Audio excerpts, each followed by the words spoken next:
Today's conversation is an extension and continuation of a series of conversations I've had, most particularly, I would say, with John Vervaeke, and also with Jonathan Pageau.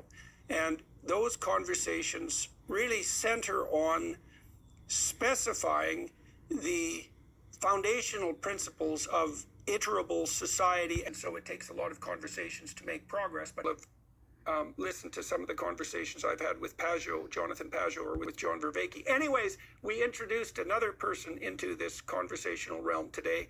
Hall has been talking to John Vervaeke for quite a long time, a series of conversations. And so we're in our conversation, we continued to flesh out. You can regard this conversation as a continuation on the same quest.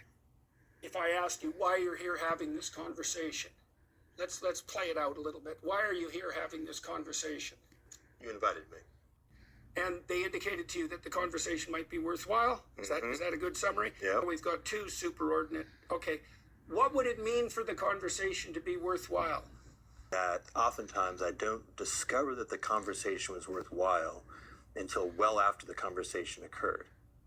And so there's some, what would it mean for me to know that the conversation was worthwhile?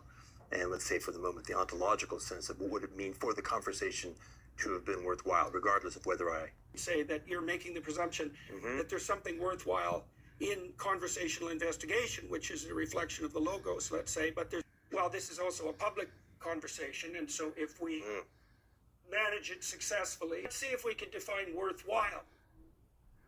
So what would make the conversation worthwhile? I actually think this is a bit of a side journey, but it looks to